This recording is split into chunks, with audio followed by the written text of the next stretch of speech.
Golf Echo Lima traffic Fox 11 Heavy is taxiing to runway 03.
Yankee Golf Echo Lima traffic Fox 11 Heavy taking off runway 03 north departure.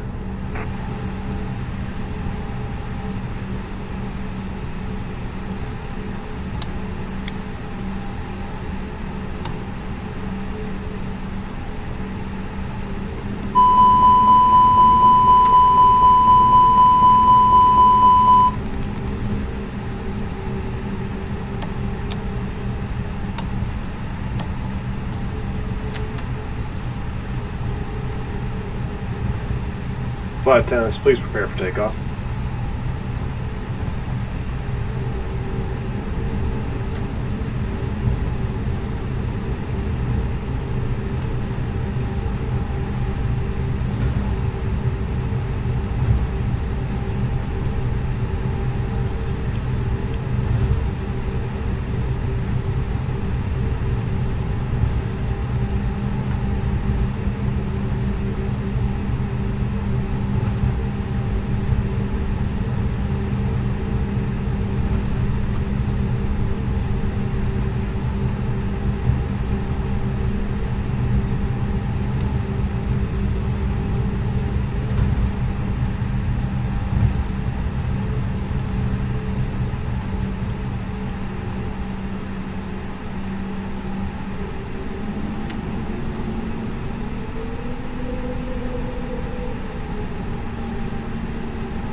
So get this, every 1.2 seconds, a new user goes to Wix.com.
while ago I did a video on Spirit Airlines, and everybody told me in the comments that they'd rather take a Greyhound bus across the country than fly on Spirit Airlines. So I didn't think Spirit were that bad, so I've decided to have a bit of a ride on Greyhound buses. I mean, if they're better than Spirit, then it can't be that bad, can it?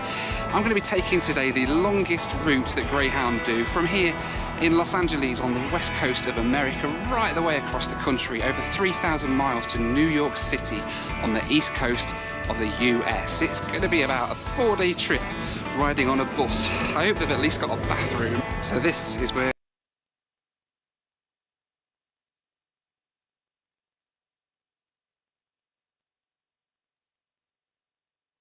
my journey here begins, the Greyhound station in Los Angeles. I've got a feeling I'm going to be seeing quite a few of these over the next few days. Let's head inside. I don't know what I was thinking when I booked this.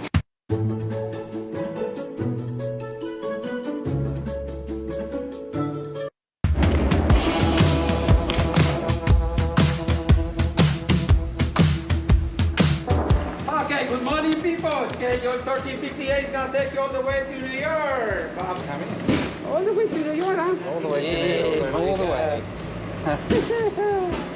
Which city? New York. New York. Yeah, all the way. Thank you.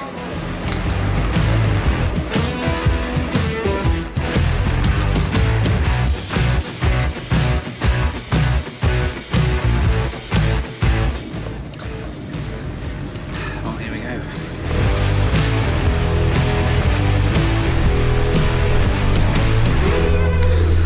Alright, so we're on our way across the country for our 4-day mega trip on board the Greyhound bus. I better start getting comfy, hadn't I, really?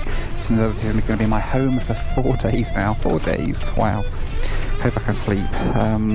But it's not too bad, it's quite comfortable actually at the minute, although we are only like half an hour in. Not sure how that's going to go by the time we get to like late night and I want to sleep and everything, but it's not too bad. It's quite a quiet bus today, as you can see. The seats recline, we've got quite a decent amount of legroom, although I say the seats recline, but every time you sit forward it pops up again. We've got power sockets down here that work, and there's Wi-Fi on the bus as well, which also works. As we rolled out of LA, things were looking good. Jesus took the wheel, the weather was great, the traffic was moving, and apart from a particularly angry man a couple of rows ahead,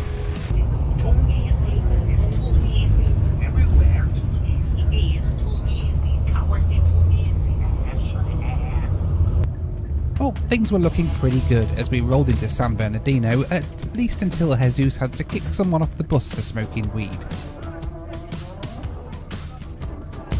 We were soon back on the road though and heading back out of LA.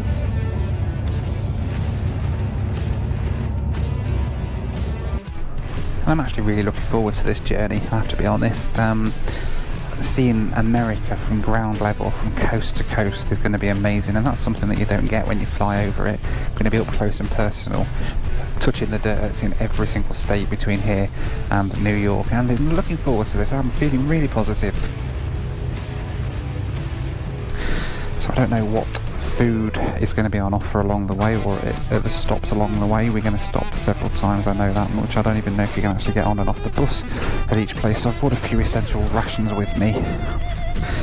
So I've got my Cheez-Its, of course, you've got to have Cheez-Its, some Rolos, some high energy trail mix if it gets that desperate, and then of course a few bottles of Gatorade to keep me through. Hopefully this will see me through today until we get to Phoenix tonight. As we rolled out of the greater Los Angeles area, the Cheez-Its were flowing. All was calm on the bus as we started to cross the desert towards the Arizona border. The scenery wasn't that interesting, granted, but with the other passengers resting and Angry Man now calmed down, it seemed like no time at all before we rolled into the next stop.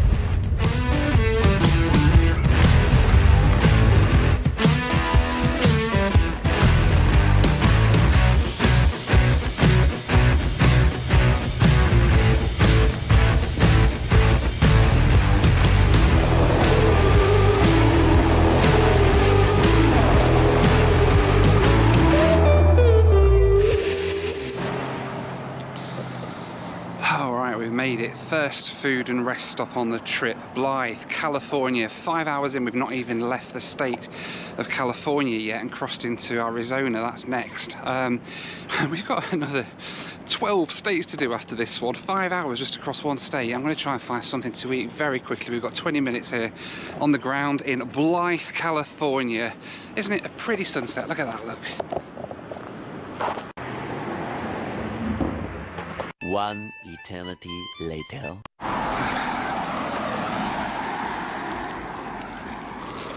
Right, food is got. I've got to get back to the bus.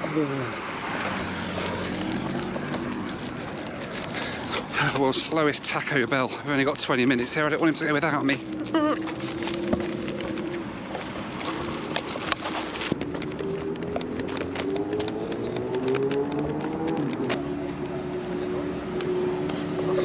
Oh, made it.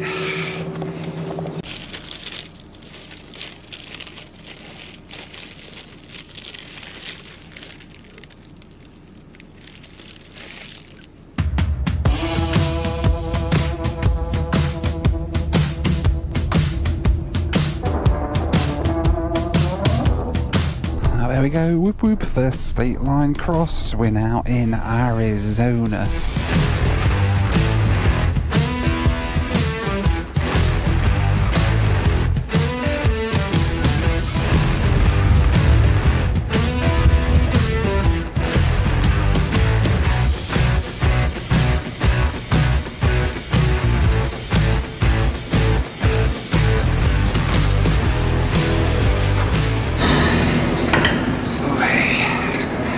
Alright, Phoenix, Arizona.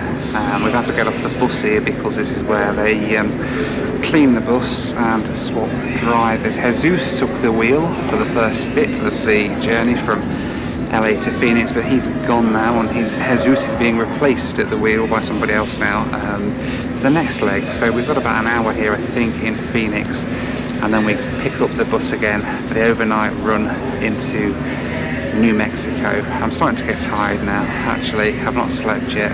I'm kind of quite achy as well, but I'm hoping that the next leg is just as quiet as that last leg, and then I might be able to get a little bit of sleep on the bus, but I don't know, who knows. We will find out. As it turned out, Phoenix bus station at 11 o'clock at night wasn't the nicest place to hang around. With a guy caught stealing from the shop who then kicked off when he was asked to leave, I was strangely looking forward to getting on board my metal cage for the next leg. Good lord, there's some proper sketch people hanging around here.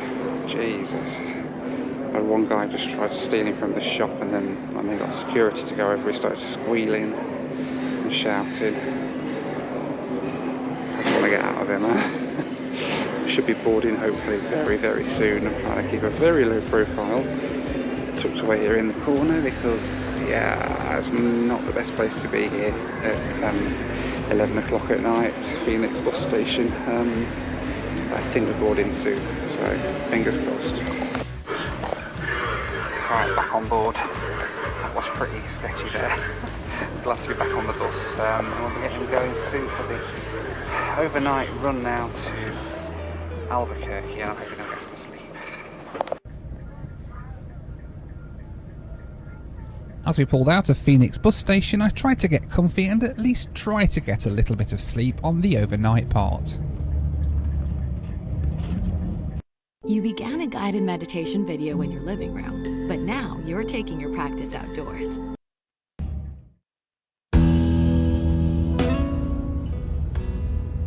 It turns out sleeping on a bus that stops every hour or so is pretty much impossible.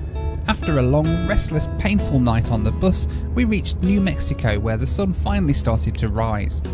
The scenery and the beautiful sunrise made everything look perfect. Well, almost everything. Bus driver, you got a man back there won't put their mask on. He need to get away from me. His mask ain't on. You keep putting it down. You don't see out.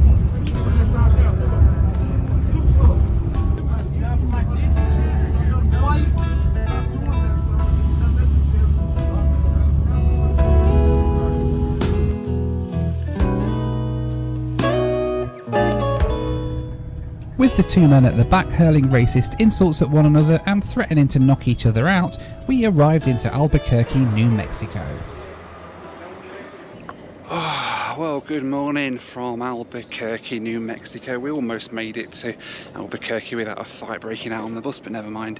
I didn't really get much sleep overnight. Slept about an hour at a time in between all the stops. The trouble is, every time the bus stops, all the lights come on and they announce where you are and everything like that. So, I got probably 4 or 5 hours sleep. Off the bus here in Albuquerque while they do a bit of a service change on the bus, refill it with fuel and clean it and everything, and then we can get back on and with another new driver for the next leg. So let's head inside, get something to eat, and day 2 starts here.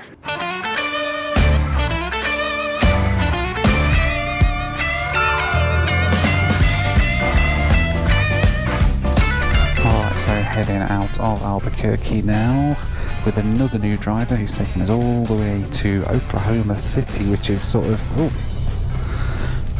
3 states away from here. Quite a long day driving today. That was interesting. When we got on the bus down in Albuquerque, there were undercover cops on the bus who were going around searching everyone's bags and asking us where we were going and stuff. And then we've got a new driver who's basically said if anybody kicks off on the bus, then he's kicking them off and he's not accepting it wherever we are. He's just going to stop the bus, pull over, and they can get off. So this one seems a bit more of a no-nonsense type. So we shall see what happens as we meander our way out again into the New Mexico desert. First stop today is about 2.5 hours away. So a long old run today.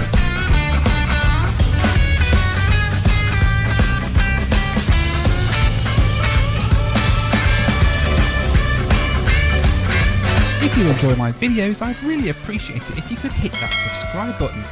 I release a new video every single week, so hitting subscribe will make sure that you never miss a single one.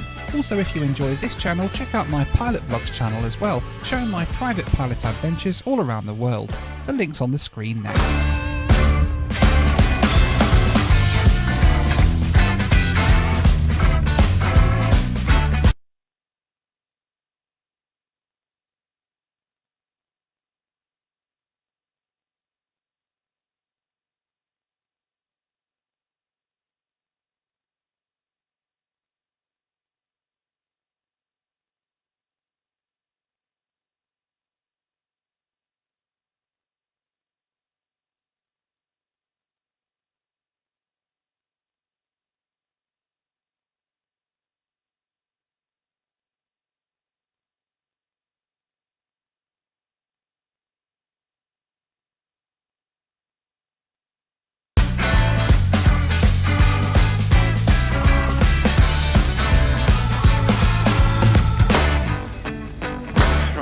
First stop of the day, Tucumcari, New Mexico, middle of nowhere.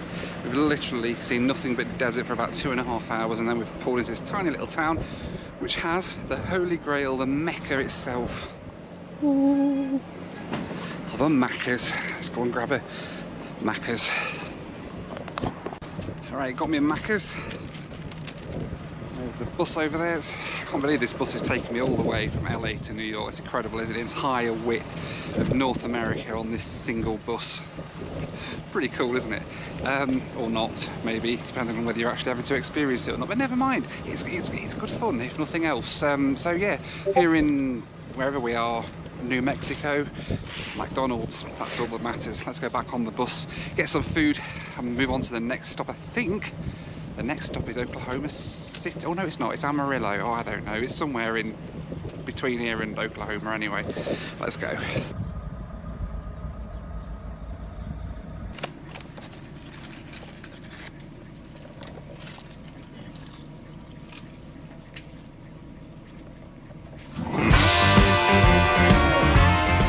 After a short break in middle of nowhere New Mexico, and with the smell of stale Macca's adding to the already interesting collection of aromas on the bus, it was time to get back on the way to Amarillo.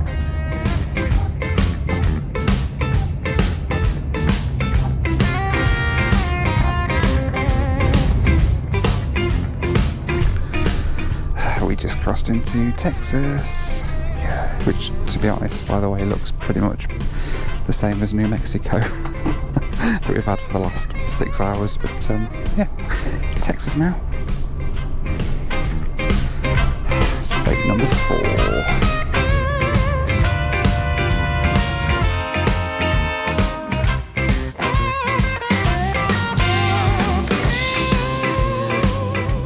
We were cracking through the states now. State number 4, and almost halfway across the country, I was starting to settle into the whole Greyhound thing. We hadn't had a fight on the bus in several hours, it had been a full day since somebody got thrown off, and Texas was outside the window. What else was there to go wrong?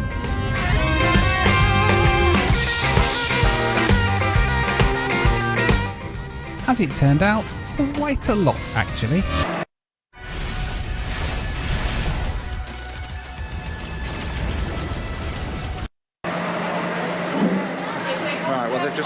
We got to Amarillo and they've just told us all that the bus isn't going to be going any further today, so no idea what's going on. I'll try and find out in a minute.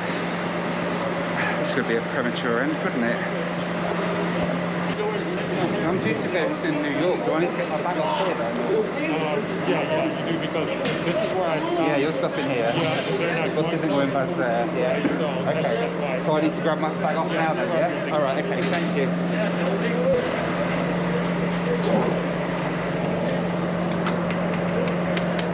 So absolutely no idea what's going on. It's just confusion and chaos all over. Effectively, they've just turned everybody off the bus here at Amarillo, including our bags. Because they've said that the bus isn't going to go any further. So I'm not really sure at the minute what I'm going to do and what Greyhound are going to do for us, but we'll figure it out, I suppose, in a minute. I advise y'all to get in line with y'all tickets out. Hop in line with your tickets out. Over there. Start on that side.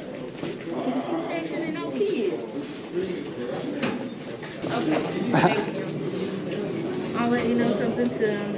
Okay, no worries. Presume we're not going to get there on time then or anything. Y'all are going to be stuck here for about a day or two. Really? Okay. So I might end up just because of they're shutting the roads down tomorrow, so are they? Okay, right. We're trying to get ahead of it today. Okay, right. Okay, no problem. So I'll get rooms booked and stuff, and then I'll. Okay. Get you guys no problem. I may end up getting a flight instead, but okay. That's all. But I'll let you know. Yeah. All right. Thank you. Alright, so checking the weather and everything, it looks like the reason they've cancelled is because the weather's moving in overnight between here and Oklahoma basically, which means the roads are all going to be shut.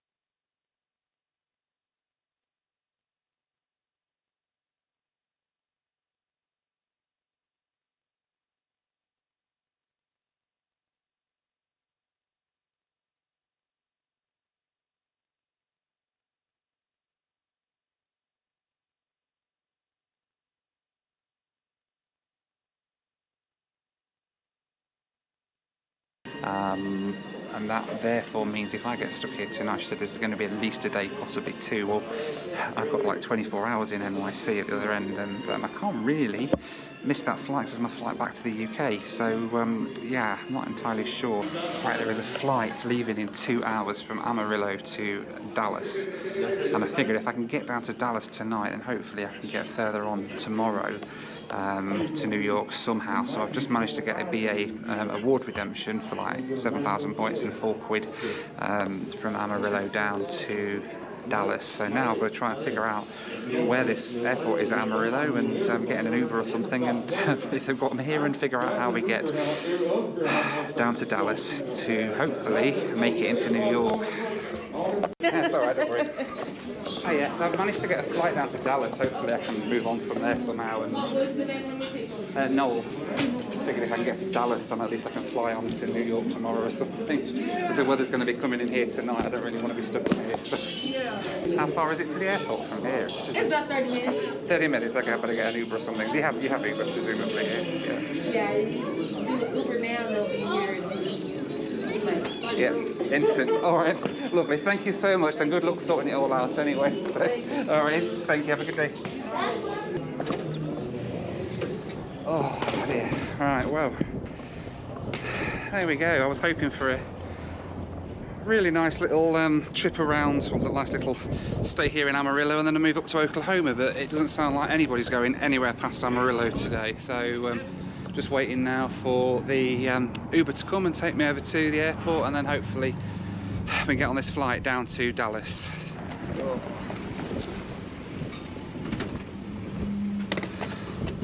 Hello. Hello. Yes, how are you? Oh.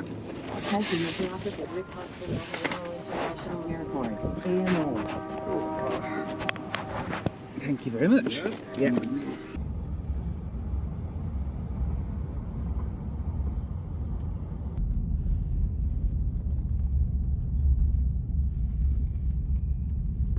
Perfect. Thank you so much. Well, hope you, yeah, and you too. Hope you enjoy the weather and enjoy playing with your snowblower.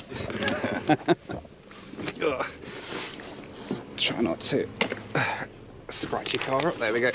Awesome. Thank you very much, sir. Have a good day. Thank you. Bye-bye. Right, made it to Amarillo Airport. Let's go and see if we can find the way out of Amarillo. Oh, what an adventure.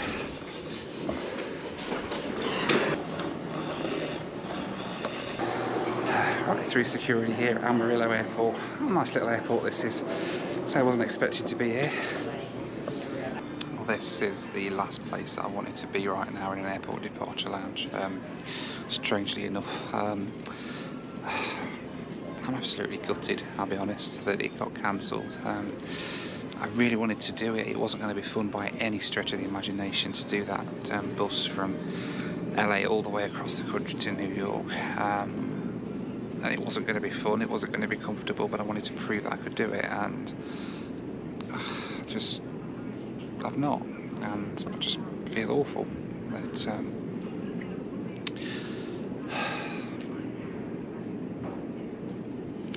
just see what we can do to try and rescue the rest of the trip, and maybe come back and try and do the bus again properly another time. I don't know.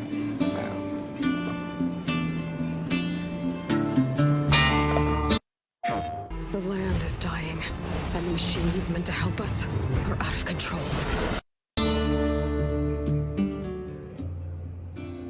I don't think I've ever felt quite this deflated at the prospect of getting on a plane.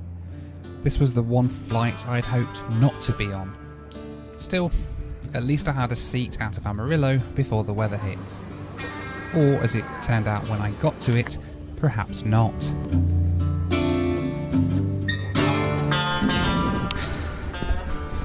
I nearly didn't make it on board. As you saw, my seat was kind of unusable, so I just had to stand out in the jet bridge and wait for them to finish boarding and find me a spare seat. Thankfully they found one, so relax. Fingers crossed we get to Dallas now. I've had enough now.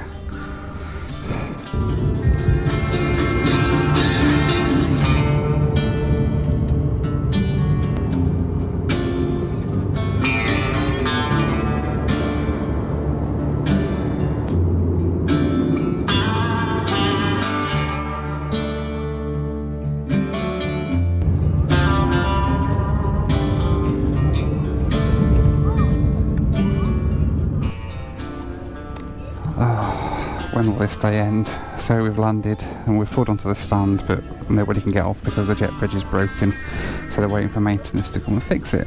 So now we're stuck on the plane. Yay! Right, 20 minutes now since we pulled onto stand and we're still not got it fixed. I mean, it's not like we're on a plane that hasn't got steps built into the door or anything. I don't know why they can't just let us down them and up the stairs into the jet bridge like they would anywhere else, but anyway. Just want bed. I just want to go to bed. Been up for 2 days now, I just need sleep. Eventually they fixed the air bridge and I headed across to the airport hotel to try and get some rest. Right, made it. Oh, a bed! An actual, oh. Oh, an actual bed. Oh my goodness, that feels good. Oh, I don't want to get up now. I'm gonna have to because I need to go get some food. Right, we're in the room, yeah, we're in the room here at the Fort Worth Airport Marriott now, so I'm gonna get some sleep.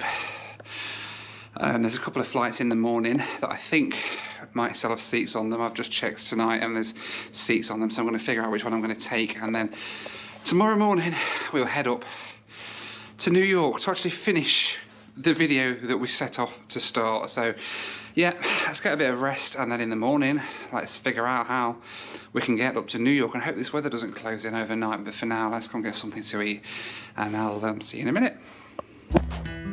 The next morning, the news was grim. Oklahoma and Missouri had a huge dumping of snow overnight. All the interstates were closed, and the bad news was it was now heading south towards Dallas. Good morning from Dallas, Fort Worth. And actually, I got some sleep last night. I still feel absolutely rubbish. I'm absolutely beaten up and battered and sore all over from yesterday and the day before's bus journeys. I can't remember even how long I was on that thing. But anyway, the winter storm has hit where we were going to be very hard. They've had like 2 foot of snow in some places all the way up through Missouri, which is the route we were going to take. So it's kind of a good job we didn't end up getting the bus, because the roads up that way are all closed and they're under feet of snow. It really isn't a good situation. So it was good to get out of it. The bad news is that weather is heading this way now, down towards Dallas. So, and they reckon that by this afternoon, then we're going to be getting it down here as well, which means now I'm kind of in a race against time. I've got to get out of here onwards to New York as quickly as I can, really. So what I'm going to do in a minute is start and head over to the airport and have a look at what flights are going, and hopefully get on board one out of here up to New York, to where we're supposed to be. Let's go.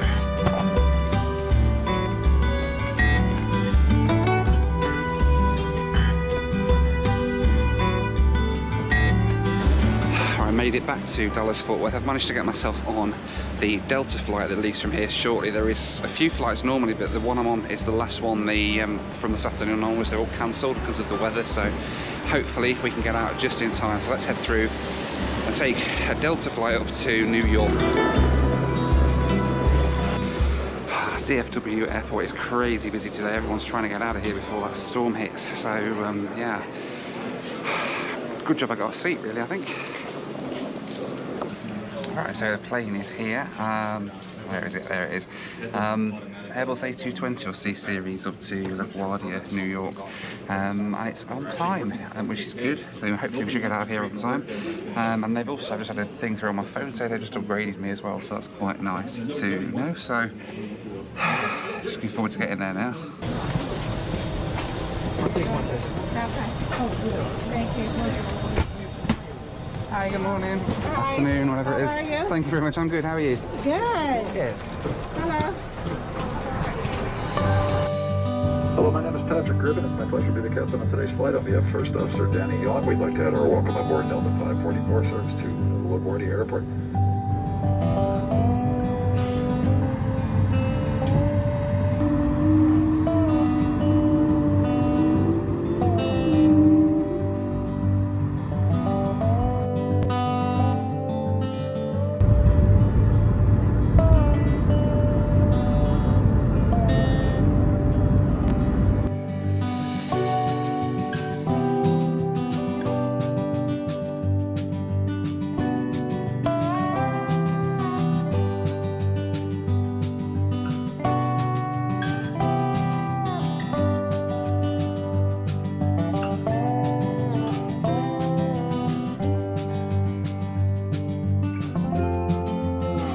So then on board the last leg of this journey across to New York, and certainly not in the manner I'd intended.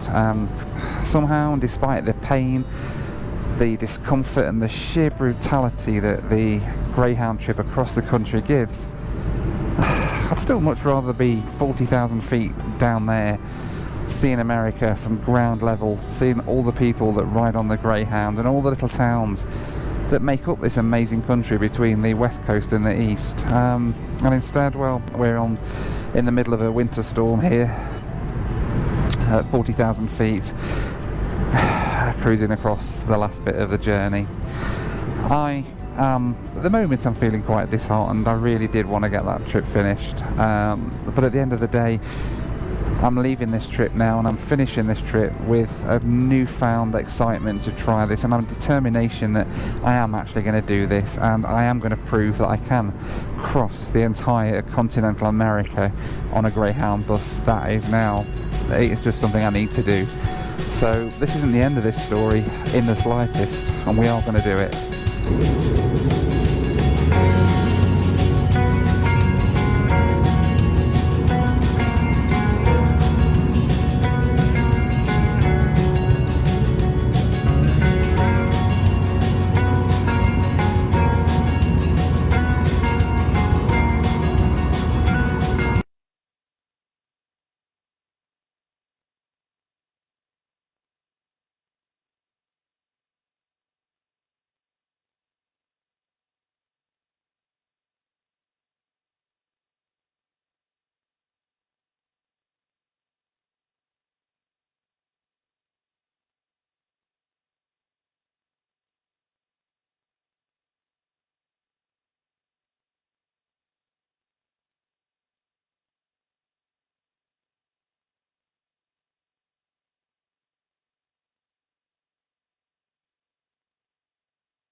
Ladies and gentlemen, it's certainly is our pleasure to welcome you to New York Subway.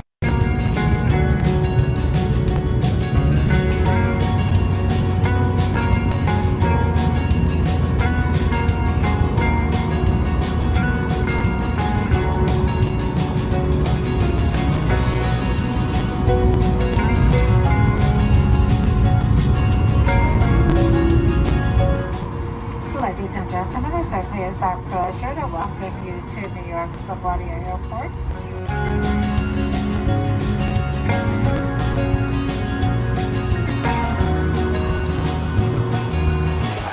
Made it. New York. Yay. Finally. You've gone from watching drum solos on your phone to playing along with them in a soundproof basement. Download and rock out even when the Wi-Fi's lagging. Try YouTube Premium on us. Before we were using Monday.com, our team was drowning in work. Our days used to split between work. Every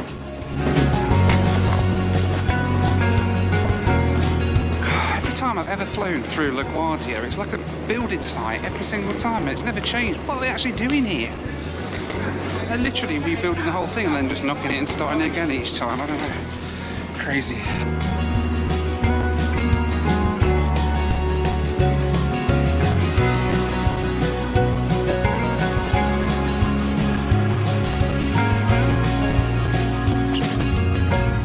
As always, a massive thank you to my patrons for helping to make these videos possible.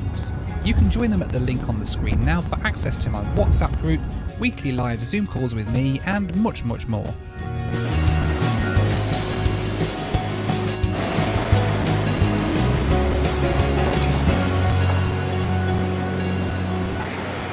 Finally made it to New York. Stupid Greyhound got cancelled. I flew in on Delta. New York, New York, New York, New York. Made it, albeit not entirely in the way that I had hoped to.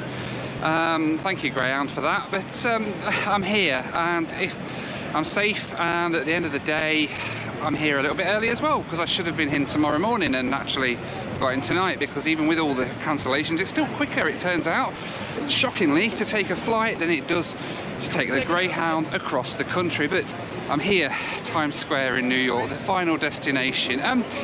So the question is taking a Greyhound bus any better than riding Spirit? Well, I suppose when I flew Spirit, I arrived on time, and I actually arrived and in relative comfort as well, and that's kind of three things that I didn't get on Greyhound. But one thing that I did get on Greyhound was an incredible experience, seeing at least half of the country from ground level.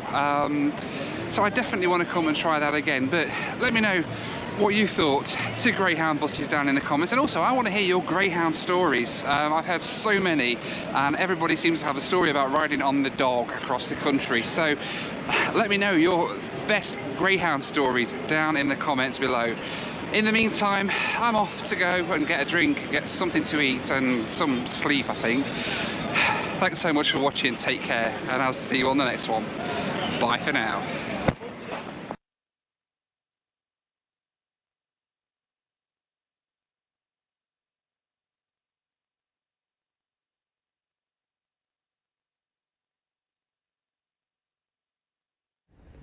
All right, we just got back into the hangar, and let's see if we caught a mouse.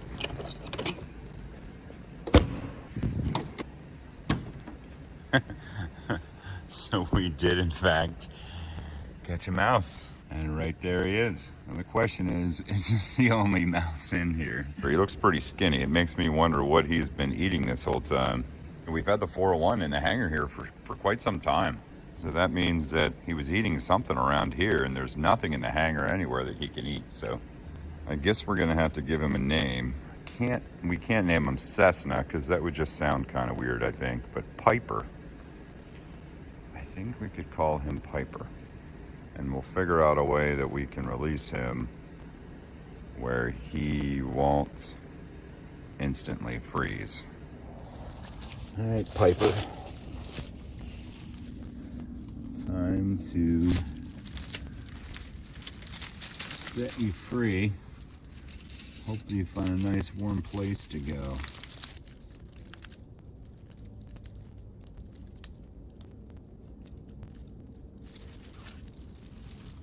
See you, bud.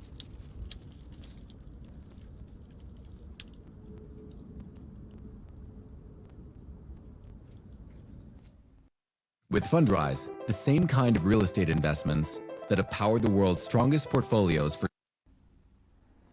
Welcome back to Rebuild Rescue. We're back in the hangar today. We got some parts for the 401.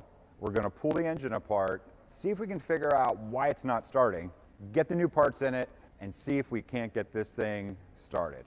Let's get at it. So we're going to get these cylinders off. We're gonna check and make sure that the rings aren't seized on the pistons in the bores. We can hear a lot of squealing when you turn the prop on this engine. On the other engine, it doesn't do it. So my thought was these air-cooled airplane cylinders have a taper bore in them. So they're actually wider at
one point of the board than the other point. So I'm thinking what happened is those rings probably seized onto the piston in an expanded manner. So there's just a ton of friction. So we're going to pull these off. We're going to get the rings out. We're going to clean everything up. And we're going to also then, once these are off, we're going to be able to see what does this thing look like inside. I can tell you now, the pistons in here are massive. They're huge. The rods are huge. I can't wait to show you. I mean, 520 cubic inches. Every engine should be 520 cubic inches. Well, I mean, unless you want any kind of fuel mileage anyway. But so we're also going to have to pull all the intakes off. We're going to pull the exhaust off. And then we're also going to be able to hook some air pressure up through the exhaust and make sure that we're actually getting some flow out of the exhaust and it's not all stopped up. If you guys remember our Jeep CJ5 video, there was like a squirrel or something that was, you know, storing nuts in the exhaust. That actually kept that engine from running. And we do know there's been a ton of birds and mice in the 401. So what's the chances that this is clogged up? Today, we're gonna figure that out. So the parts that we ordered are still on back order. I know you guys were like really wanted to see some more work get done in this last week. There's huge parts order backlogs. So we did start on the Austin Healey project. If you haven't checked out that video, make sure you check out that video because we're giving an Austin Healey away and I want everybody to have a chance to enter. So check out that video, make sure you guys get entered. So the parts weren't available. A viewer did get a hold of us that had some spare parts for one of these 520s and he got us the parts. So let's check them out. Hey Corey, can you grab me the box cutter over there? Corey, this isn't a box cutter. Kamikoto knives. I think these are the knives that are made out of a special Japanese steel. This is like a really cool ash box it comes in as well. Let's see how well it opens our parts.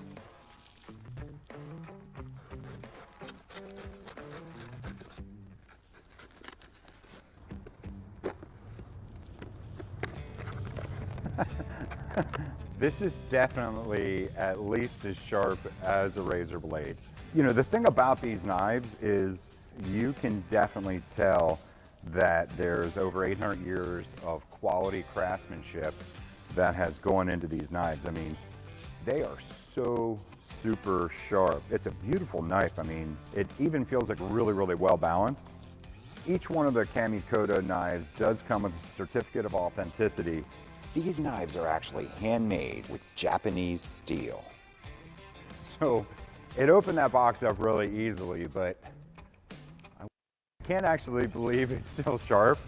So let's check out the rest of the knives and see how sharp they really are.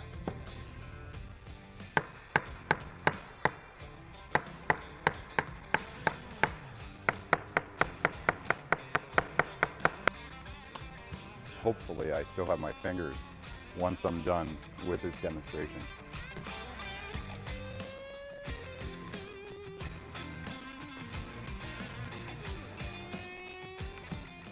You gotta see this, like, look at this. Look at this here. It's like a complete clean cut midair. This knife set is such an awesome gift. I can't wait to get it. Feel that, feel how hard that is to turn over. That's no compression. Yeah, that's not good. Okay, don't panic. What do you mean don't panic? Just don't panic. No, don't stop saying. It's literally friction. That was actually Josh that stopped in from Chester County Aviation, which is here on the airfield. He's an APIA. He's been doing this way longer than I have, so it's really good to hear from folks with different ideas of what could be wrong with this. The interesting thing is I've spoke to so many APs, and a lot of folks are stumped. And obviously, we do need to get this engine out. We need to get it to an engine overhaul shop, a certified engine overhaul shop, so it can be totally overhauled. We have been talking to a couple folks, but that is going to take some time. It's going to take some time to get it scheduled. We do have parts issues across the aviation industry, and that is going to continue. So we're going to have to work within those restrictions and still get this thing overhauled in a decent amount of time. But before then, I want to hear this thing run. I want to see this thing like under its own power. I want to be able to like maybe taxi it around a little bit. I don't know. So let's dig in. We'll pop these headers off first, pop the intakes off. We're gonna check for a clogged header. We're gonna take this nose cone off. We're gonna see how much stuff is stuck down in here and what it looks like. I haven't had one of these off yet, so I have no idea what it looks like under there. All right, let's get at it.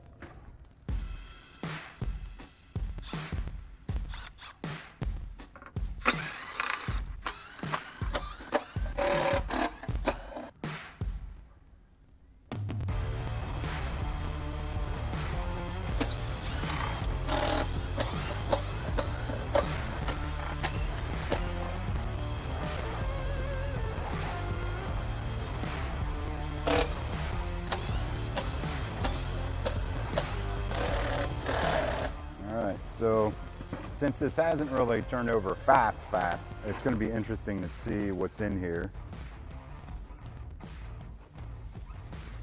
Well, that was really uneventful. I thought for sure there'd be like a bird in here or a bat or something, but let's get the rest of this cowling off.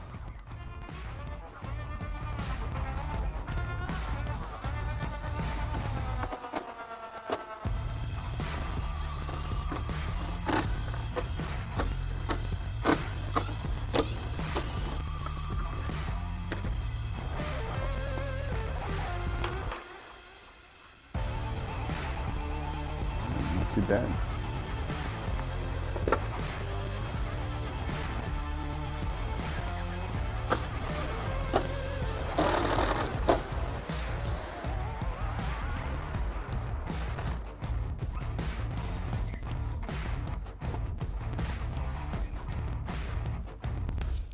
All right, well, it gives us a little better look at it. Hey Sam, what's going on? Hey, just checking in, see what's up today. Do you think one of these days here, we could check out those airplanes you have in the hangar? Yeah, my secret stash. Yes, yes, your secret stash. I really would like to get in there and check those out if you had some time to stop by, maybe next week.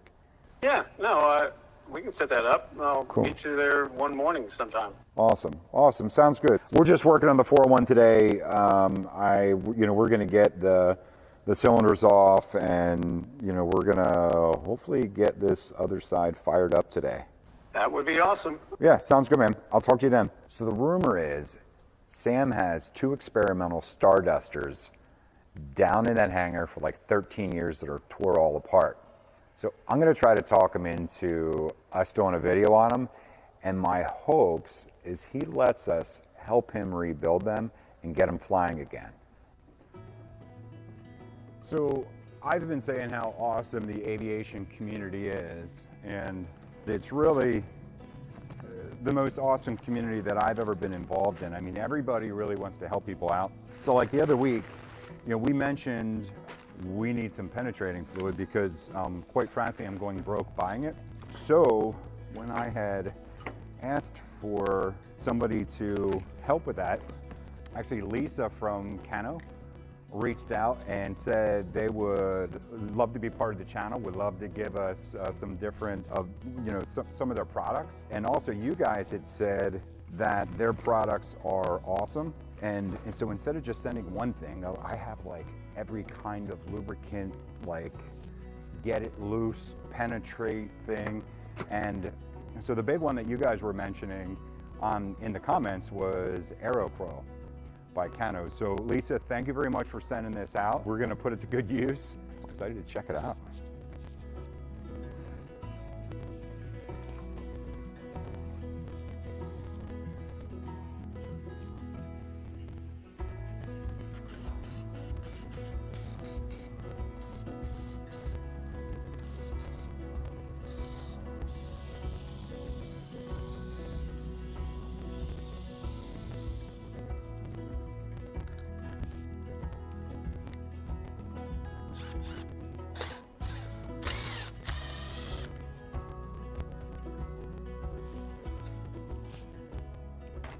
Pulling out the exhaust temperature probes.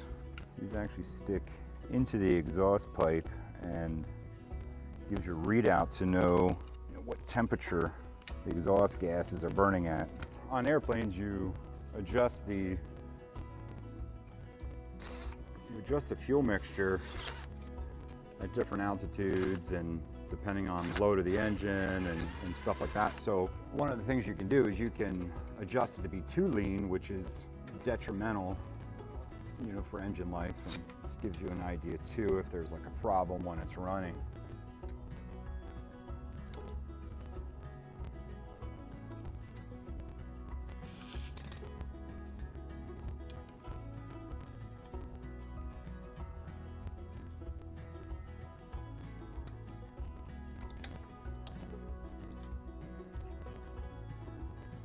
That's what the head temp probe looks like.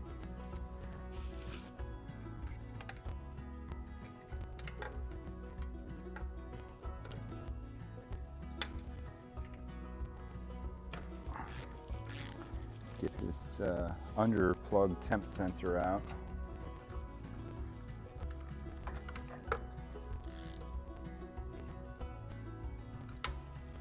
This is interesting. So we haven't had this plug out for a while, but let me get my pick here and look at what is in the plug. These were completely clean. Looks like some carbon came loose. What's the chances that jet fuel was sitting in there and loosened some stuff up and actually fouled the plugs out? I think that's a pretty good chance. So we got all the wires loose. I'm really excited to get this header off just because I want to see if everything's all plugged up or not.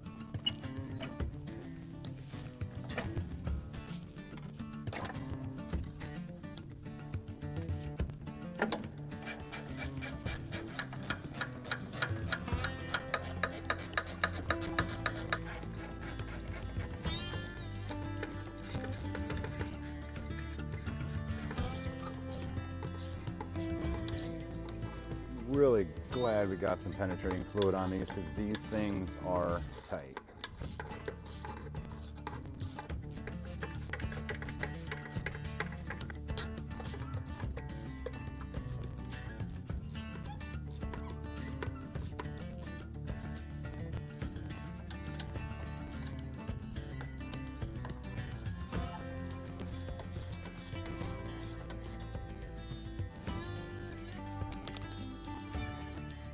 All right, I think that was all the bolts that would be holding this header on.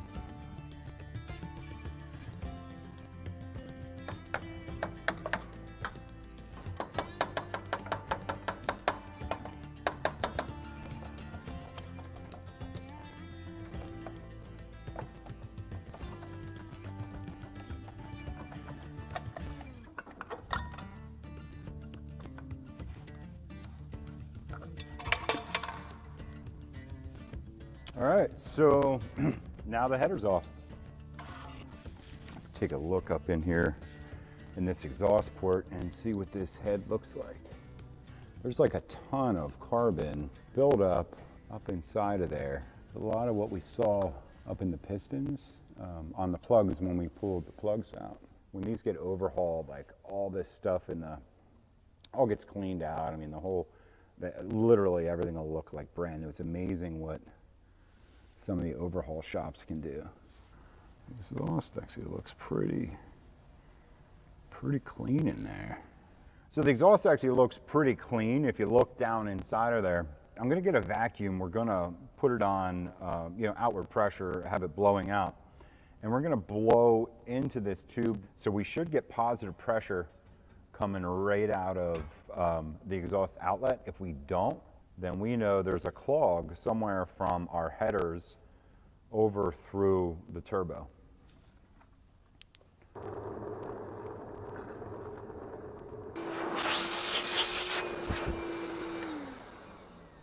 All right, let's see what happens.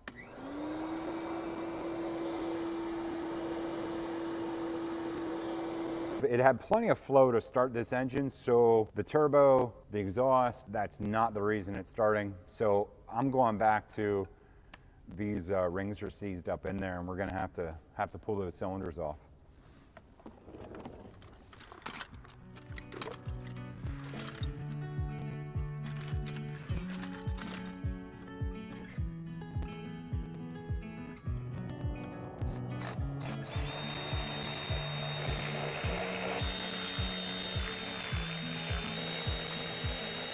So now we'll get the intake taken off and get a little bit.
Fox 1-1 Heavy is at flight level 240, descending 5,000 feet.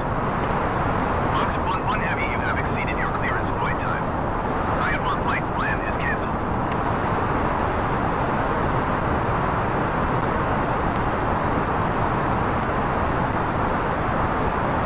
Brisbane Center, Fox 1-1 Heavy is type Airbus A20 and 19 miles southwest of Yankee Lima Golf Bravo flight level 230.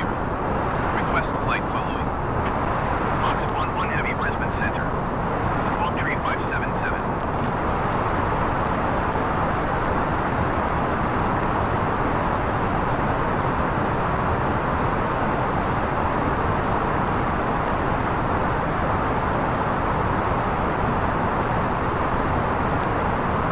Fox 1-1 Heavy, please acknowledge.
2,500.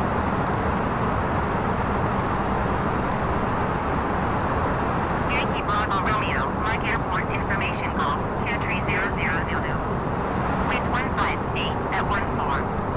Visibility 6. Skies conditions clear. Temperature 27. Dew point 10. Altimeter 29.74. Visual runway 10 in use. Landing and departing runway 10. DSR aircraft, redirection of flight. All aircraft read back hold short instructions. Advise controller on initial contact. You have gone. Yankee Bravo Romeo, Mark Airport information call 23000 Zulu. Wind 158 at 14. Visibility 6. Skies conditions clear. Temperature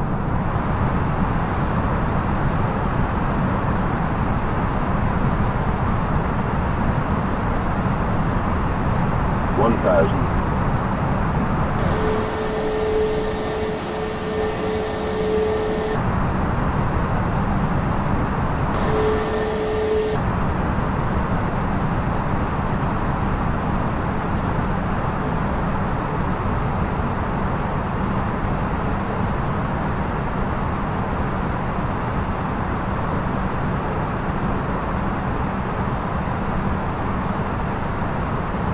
$500.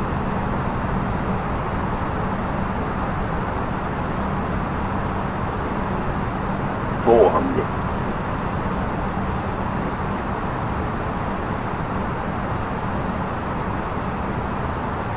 $300.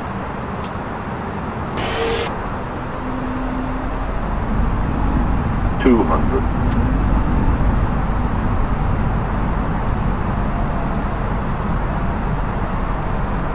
$100. 50, 40, 30, 20, 10, 5.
Let's get a little bit closer to be able to take these cylinders off. Used to be getting gas for your grill required some heavy lifting and driving to a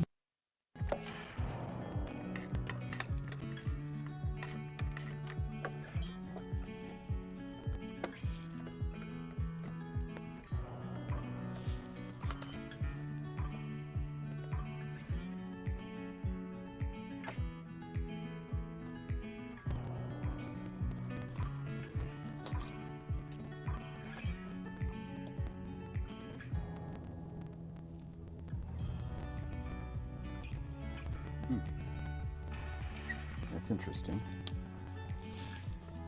This is the intake track, and we just loosen it up, and we have fuel just running out of this, and it's very blue. It almost, it does smell old, but it has a different smell to it, so I'm not sure why there's so much raw fuel in there. Yeah, in the intake yet too. I guess it could have been from being flooded when we were trying to fire it up, but it's weird that it's very blue and it smells very old.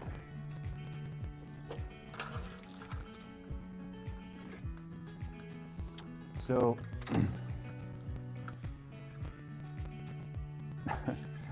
I think this might have been one of our problems. That's a lot of fuel, and it's a lot of old fuel.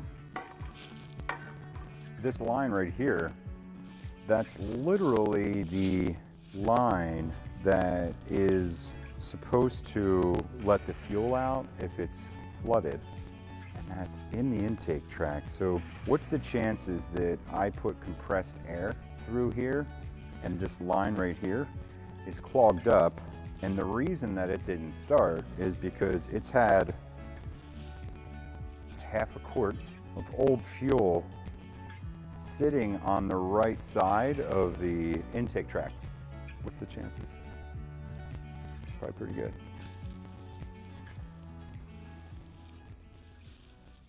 Let's get this line off, and we'll run some compressed air through here. There's still stuff coming out of it.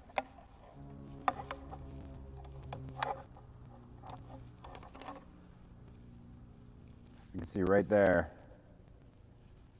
this line definitely has to be clogged up.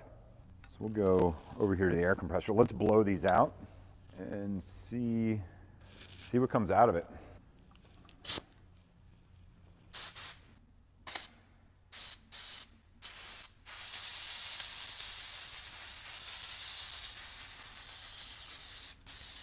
Yeah, so it was definitely clogged up.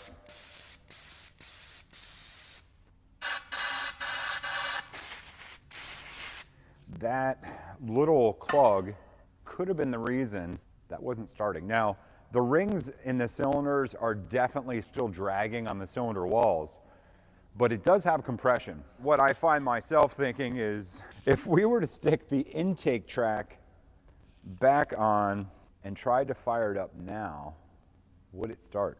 Or would we have a major issue because of those rings dragging on the cylinder, being that they're at least a little bit hung up?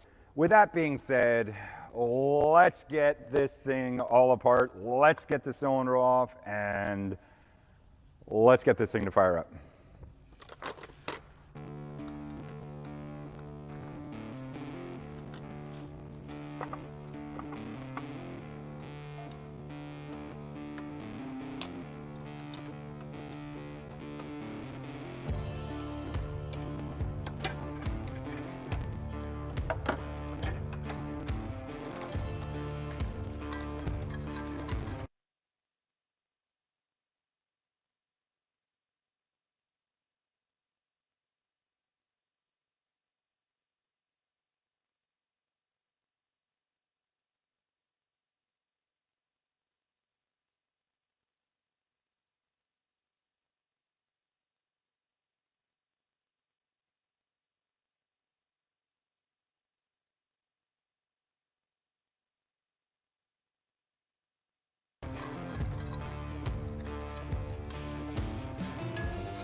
All right, so we have all the baffling off, and now we can get to all these cylinders. We'll pop off cylinder number 1 first. I think the worst one is cylinder 3.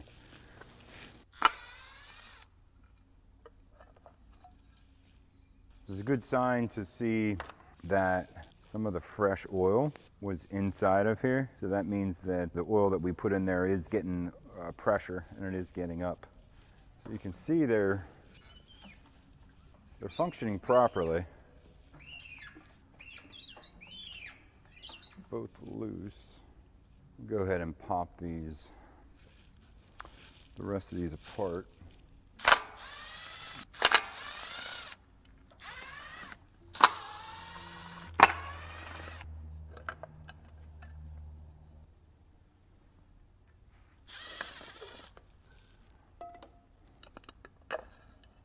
Kind of tells a tale when you look at the inside of these cylinders. You can see on the exhaust side, it's going to be the hot side, the intake's going to be a little cooler, but you can see the heat marks and see how hot each side got at one time or another. You can see that this side looks like it got a little more hot than the rest of them, but there's some heat on all of them at one time or another. So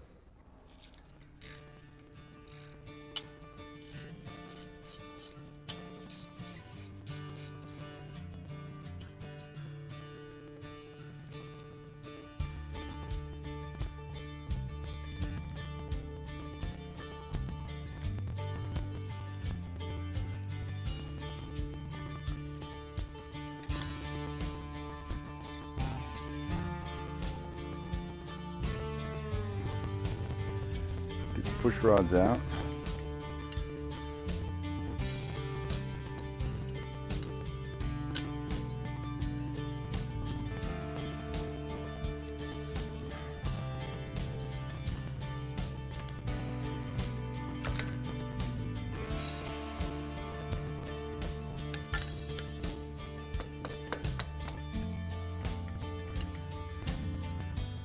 I don't know if I'm going to pull this cylinder off or apart. I think I'm going to do these two. I'll do this one first and then see what we get. So this is how you get way back here to all the nuts that hold these cylinders on.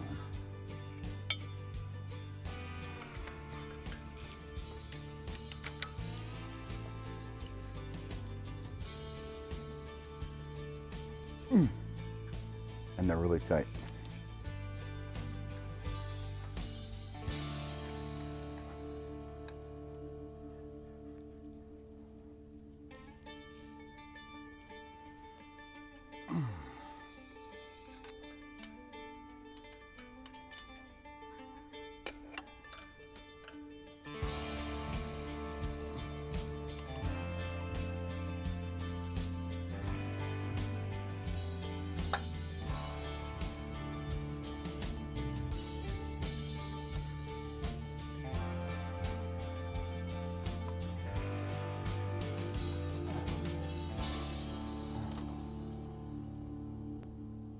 Before I pull this cylinder off, take a minute, pause the video, down the comments, is this destroyed inside? Because this is going to tell us. I mean, I'm going to pop this off, there's going to be a piston, we're going to be able to see in the cases. It's either going to tell us like, this engine's ruined, it needs a complete overhaul to ever fire again, or there's going to be a chance that we'll get this together and it'll run. We'll know in a few seconds. That's if I can pull this cylinder off, because it's huge.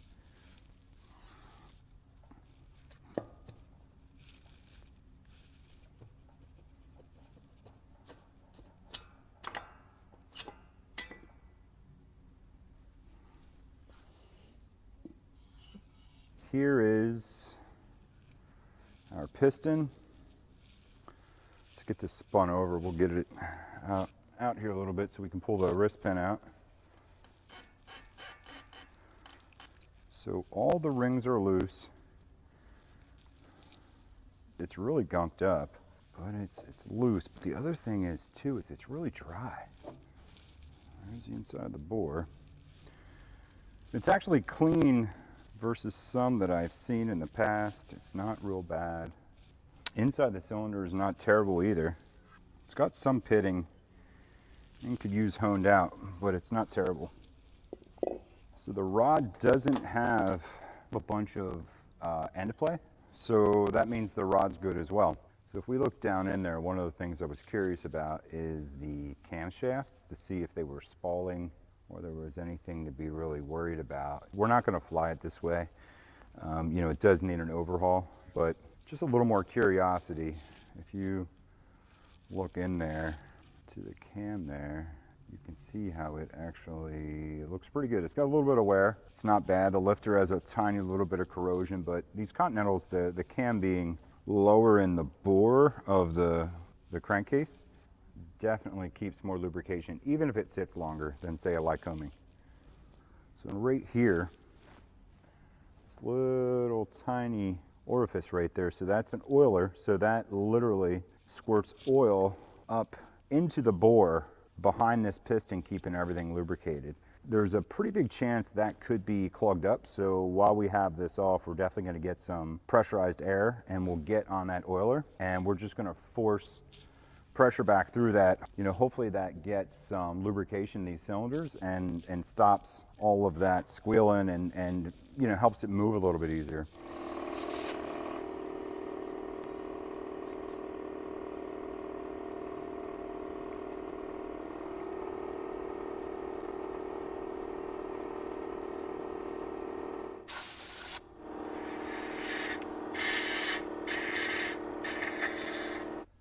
So we got all of the retaining nuts loose for cylinder number 3, and we're gonna pull this thing off and see what this one looks like.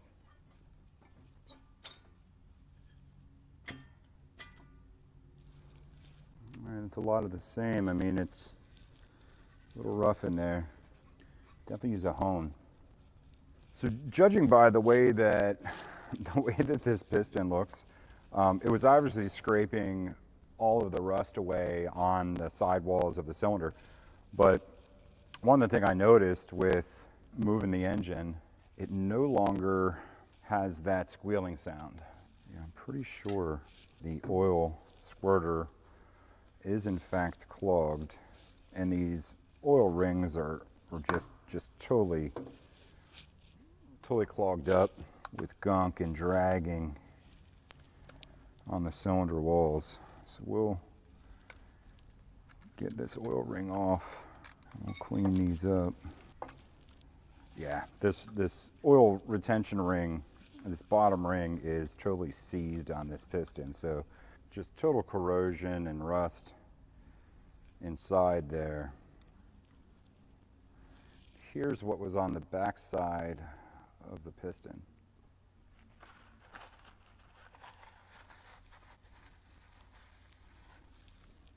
All right, so this piston is jam-packed, full of rust, full of crud.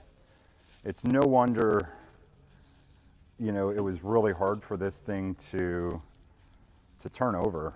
Hopefully cleaning this up will, you know, free the rings up. We get the rings unseized, get it back together, and we don't have a few quarts of gas stuck in the intake. I think it'll finally fire.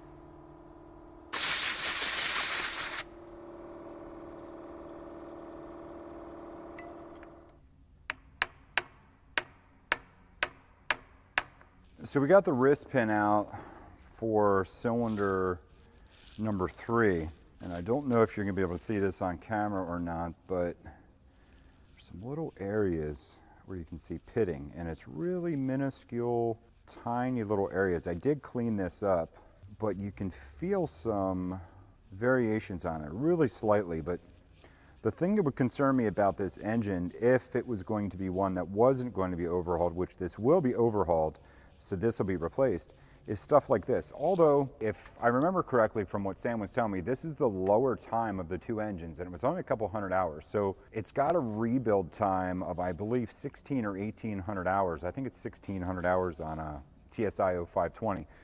But because you'll have an airplane engine sit, and sometimes an airplane will sit in a hangar, outside of a hangar, wherever, it gets moisture in it. And that moisture, coupled with corrosive things in the atmosphere or other metals, starts to create something like that. And the thing that you always, the thing that I always worry about is, even though an engine is a lower time engine, you got to start worrying about the timed out components too. And just because it's a 2,000 hour run out time, the time it's been sitting makes a big difference. I actually have a Cherokee 160 that we did a video on a couple months ago. Well, I pulled the cylinders because there were some issues, and when I pulled the rods out, I noticed the exact same thing. And that engine only has, I think it's like 230 or 320 hours on it, but the overhaul is 18 or 20 years old. So that whole engine is going to have to come apart, be a complete rebuild, just because of corrosion, because the corrosion can cause this to like lock up on the rod or something like that. So these are some of the things that we have to look at. That's why this whole airplane needs going over. That's why everything's getting overhauled and or rebuilt, because we want it to be as safe as possible, and we want everything right. But we also want to get this thing running before we do that, so it's running, because it's bugging me in a way that I can't even explain. So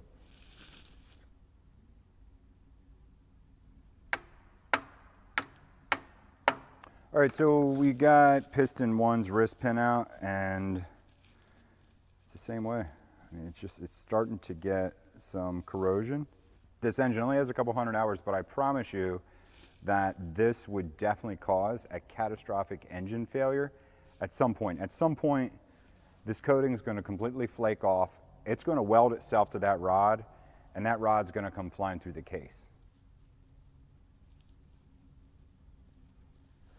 All right, we got the pistons down here in the parts washer. I decided to pull the pistons off the engine because they just had so much corrosion on them, and we really want to get these really clean so the rings are really working in there real smooth and the way they're supposed to be. So we'll get these all cleaned up. We're also going to get the front of this intake connection. I wanted to get it all cleaned up and everything cleaned. At some point, everything on that whole engine, everything on that whole airplane is going to have to be parts washed, cleaned, ice blasted. I hope that'd be really cool. Or some type of blasting and or cleaning, because we're going to have to get that thing looking brand new.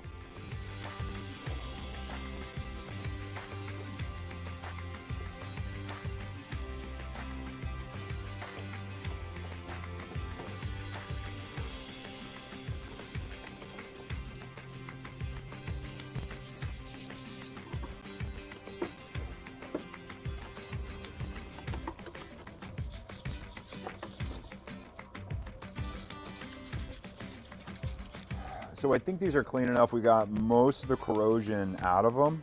I think they're good enough to get the rings back on them, get them back on the rods, and get this thing put together.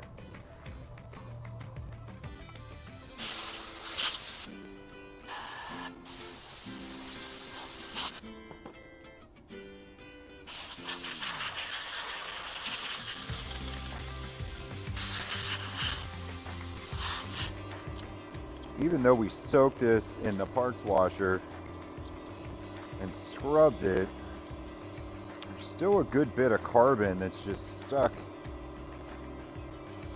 That's stuck on this piston down in the ring lands.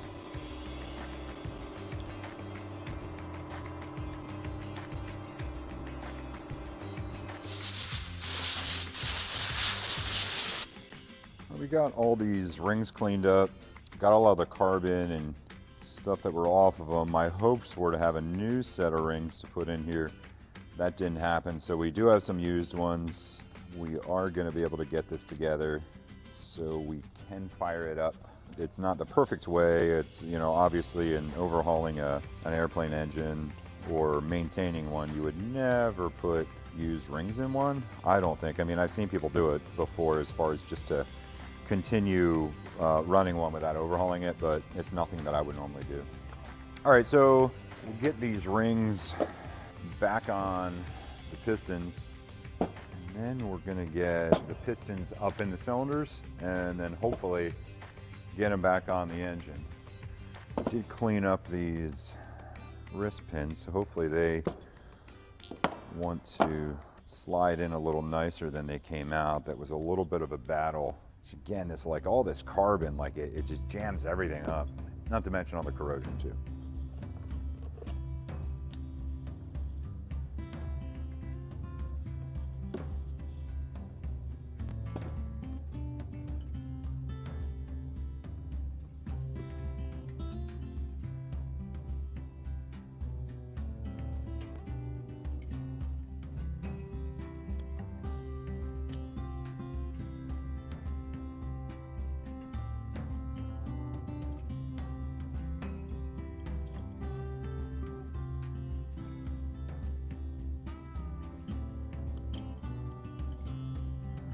That one aside. This one done.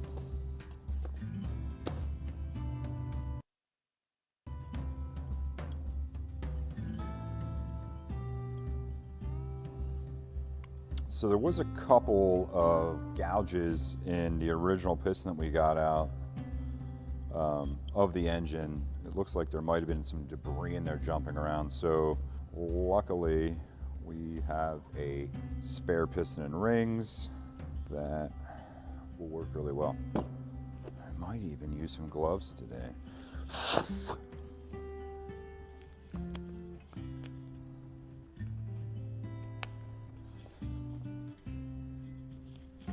And this is cylinder one. So there's a couple rough edges inside the cylinder I want to take care of.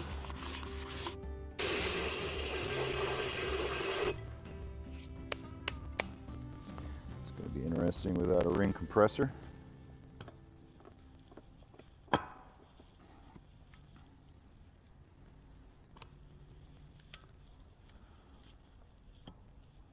So those rings are really tight and really strong.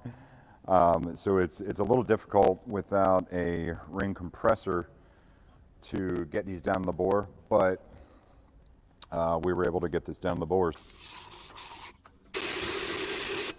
All right, so we got the number one piston and the number one cylinder. It's not easy to do without the right compression tools, ring compressor and everything, but it is doable. So we're gonna get cylinder 3 piston in cylinder 3.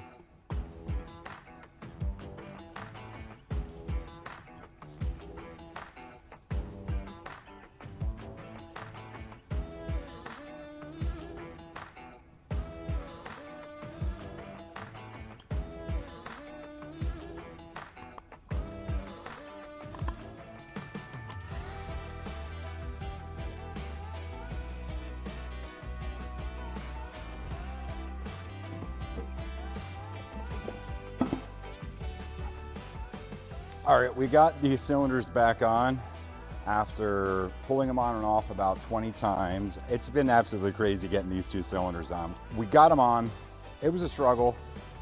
Not saying I'd want to do this every day, but for as many times as we had these off and on, we learned a lot, and I think we got pretty good at getting them off and on. So now we got to get the bolts on them, get everything torqued down, get this put back together, and get it outside.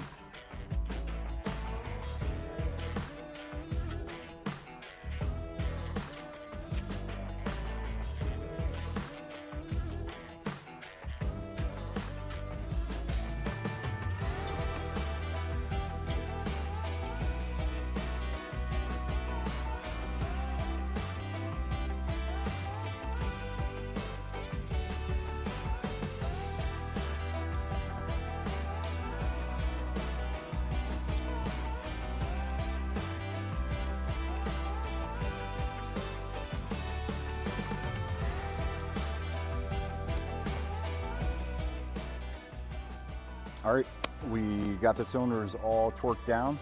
I'm looking at this knowing how difficult it's going to be to get all of these push rod tubes in place and to get this finished up.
All right, the cylinders are on, the rockers are on, the push rods are in, the push rod tubes are in. Now let's see if our hard work paid off and this engine turns over a little bit better without all the squealing inside the cylinders and without all that friction. Let's see how it feels.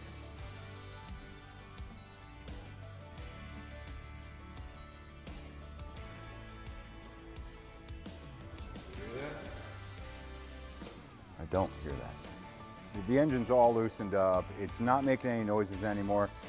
It turns over just about as easy as engine 1 turns over, and that was our goal. I feel that we loosened the 2 worst ones up. I feel that, we found that plugged up intake, with all the fuel in it. So I feel pretty good. I feel like we could get this together and it's gonna fire up. So let's get the intake on. Let's get the exhaust on.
All right, so the intake is almost on. Once I tighten this up. All right, so most of the intake is on except for the front side. Let's actually put the front, let's put that intake on. I can't believe there was like a quart of fuel sitting in this intake.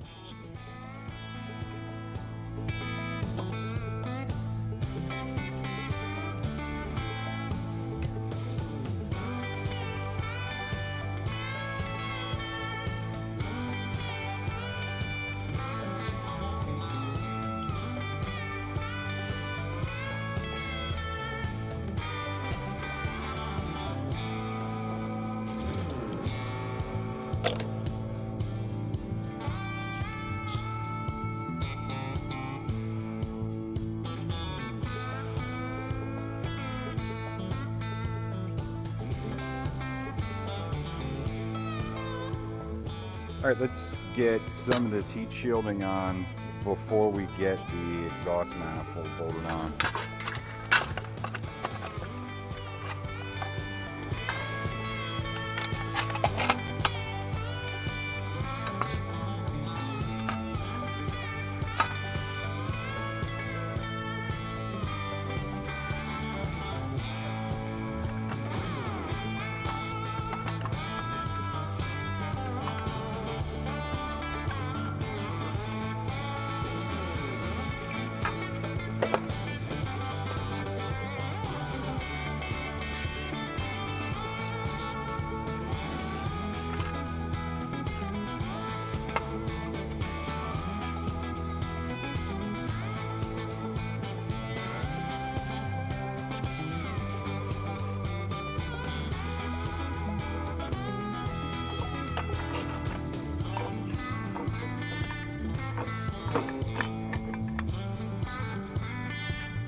Exhaust is on, all the sensors are on.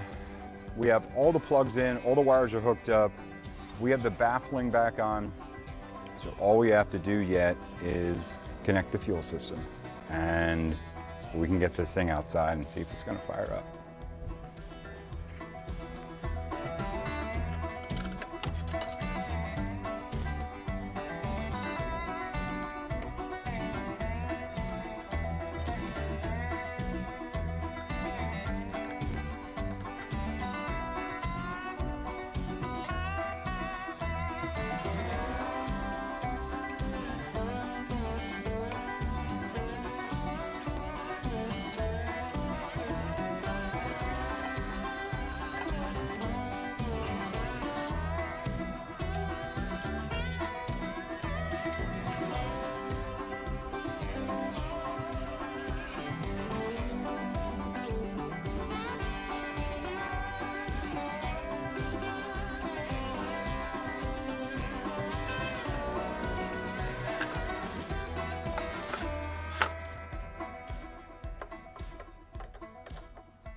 So we got the whole injection system all hooked back on.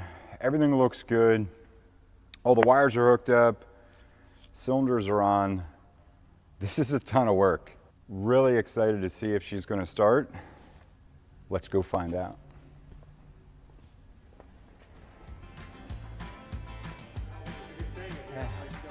Hey, Sam, what's up, brother?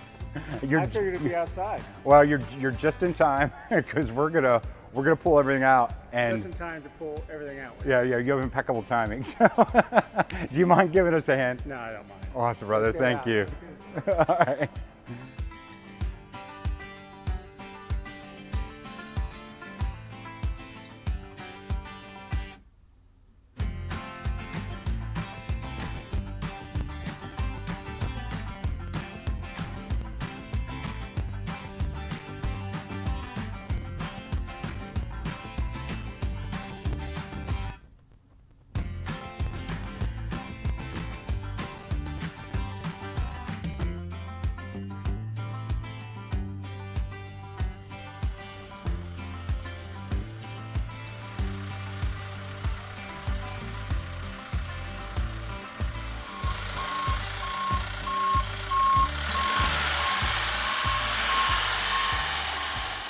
We have the chocks, actually. Sam, thank you for putting the chocks down. We have voltage, and I know we've been here before. We've been here plenty of times trying to get engine number 2 started, but we did get a ton of work done to it. It feels better, so I'm feeling pretty good, Sam. I'm feeling pretty good. How good? What Well, wagering on this? I'll let a chainsaw, because you said something about cutting the airplane in half. We don't have to cut this in half. That would be really ugly. Besides, I mean, that'd be hard. It'd be a lot of work. So let's not do that. Let's get this thing fired up. That would make a nice looking desk right there, though. No. I think it's going to start. What's your bet? What's your guess? Is it going to start? I'm about 30% thinking it's going to start. 30%. 30%. Really? 30%? Man. I've sat over here trying to start that a few times. I don't know about you. And I've sat over here and tried to start it probably 50 times, so he might be right. 30% might be actually a little more than what I was thinking, but let's see. Let's go ahead and we'll give it a little bit of throttle. I think it's primed already. All right, everything's hot, Sam? Everything's hot. Everything's hot. Mixture is full forward. I'm so nervous about this thing starting or not. So let's give it a clear prop. All right, go ahead, bud. Clear prop.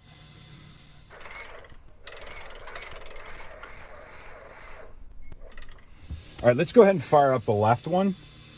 And then, so that should give us some more voltage to fire up the right one. Clear prop.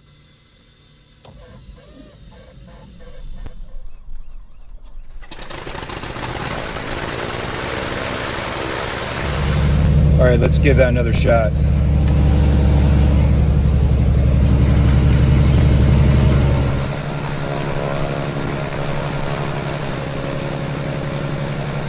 So this kind of helped before, so let's get this mixture up. All right, let's try getting this right one started.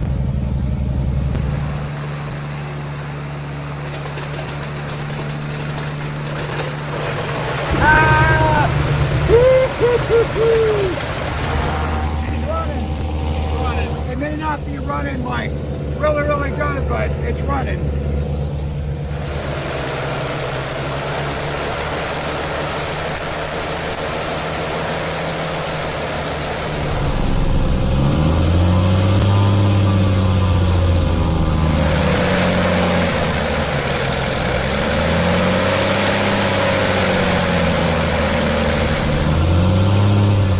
Let's shut her down.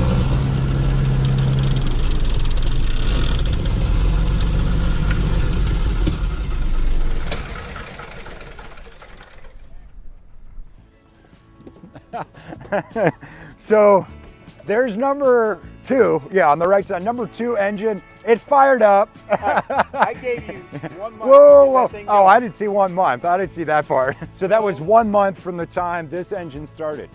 Right. And yes. We're almost right at it. No, I could have really. Wait, you did say. You did say. That's right. You did say up here. You were like, yeah. Oh my gosh. To get that side started. That's right. Oh my gosh. Actually, you know, you didn't have Sam, to wait a month. I was holding out the whole time. I just wanted to like see how many times I could get you to come to the airport and check on that engine. Yeah, you have 2 months to get this whole thing flying. Now, that is a bet I'm not going to take. Just that putting the spar straps for that AD that needs done is 500 hours. So we have.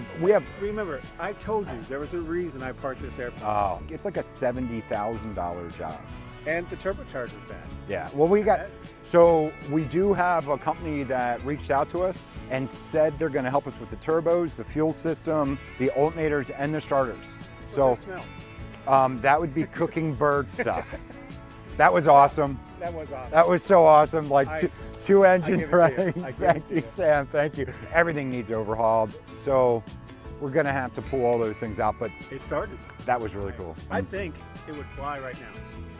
Well, it would probably fly, I'm sure. It would take off. And gravity's in our favor. We would get down. Right. We would definitely be able to land. I don't know how pretty it would be. Yeah, I'm super stoked. So many of the folks that are invested in the project and so many people that came along and donated to the GoFundMe, it went through the roof. They want to see this thing fly. Like, I'm more excited about getting it flying, for them. And I can't wait to see your face when this thing takes off and it can fly again. I mean, it's gonna be a ton of work. There's hundreds, if not thousands of hours of work that needs done. But I know we can get it done. I know with the community, we can get it done. There's a ton of APs that have called and or stopped by here even and emailed. I have thousands of emails to go through yet. I've been overwhelmed. I am gonna get through them and get people here and help because we're gonna have to dissect these wings. I've never done that before. Anybody want to buy my chainsaw? Yeah, so Sam has a chainsaw for sale now. Guys, make sure you guys you subscribe, ring the bell, turn the notifications on, go to the merch shop, get some merch. It supports the 401. We have some awesome stuff coming up and, a lot of work to do on this thing. So check out the